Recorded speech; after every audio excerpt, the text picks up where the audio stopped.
did you think about the practical elements of this conference? This was a new concept for IMS to try. Was it innovative in your view, or have you seen this elsewhere? No, actually I haven't seen anything like that elsewhere. I knew about Chaos Pilot's method and I love working with them, so I expected that it will be something unusual.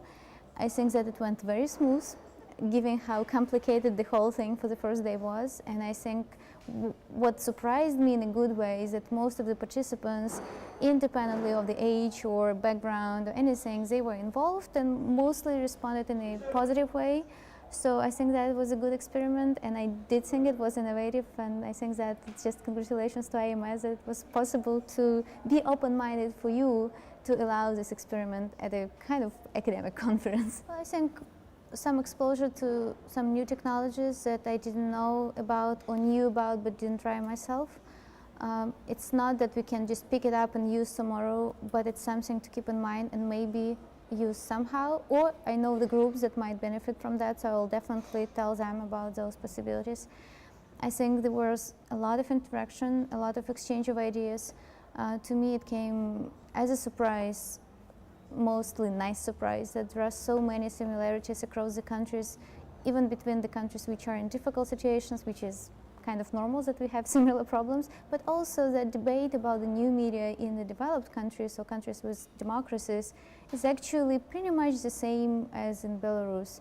And from this perspective, it again helps you to open up your mind, to think outside of the box, and also to network with other people without thinking, oh no, I can't do it because of my situation, because you know that actually other people are also struggling with the same challenge or have a solution for you. So I think that it was just a very fruitful discussion, and I think that there was a practical element to it this year, and I think that there is a lot of thinking following up these 2 intense days, and maybe some new ideas will come up later on. I think there are different very positive aspects. One of them that you learn about new technologies like Bambooster and how can you use that to inform people, and in your blog embedded that. That is fantastic. Another aspect that you learn about what's going on in different countries that you never heard about that. I didn't know about citizen media in Sri Lanka, for example, or Nigeria, for example, and learn about that. And the third one that I think is very important too, it's about the more or less academic side and theory side that exists, and it helps you, see things differently. Deeply relevant. I mean, new media and citizen journalism, I think, over the past 2 years in Sri Lanka in particular, have really shaped some of the dialogues that we've had in the country, particularly amongst the youth and amongst civil society. Web and online media in Sri Lanka seem to be more able as channels of communication to interrogate the ongoing war and issues related to peace, far more so than mainstream media can and has been able to.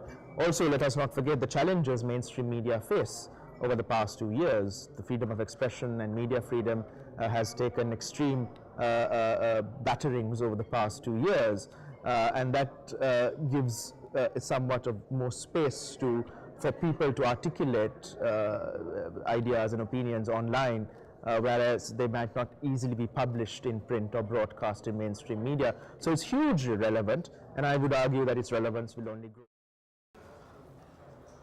Well, the discussions have been interesting because they've centered around really discussions that come to the core of citizen journalism in terms of economic viability, sustainability, the nature of trust and trust models that people associate with new media, the accountability question, and also in countries such as Denmark, the contest between mature public service broadcasting models and new media. Now, some of these are relevant to a country like Sri Lanka, some of these are less so, but I think the broader debate of what new media is today and how it will evolve into the future are discussions that have been held over the past 2 days, and I think are vital to help us all understand and actually shape that future better.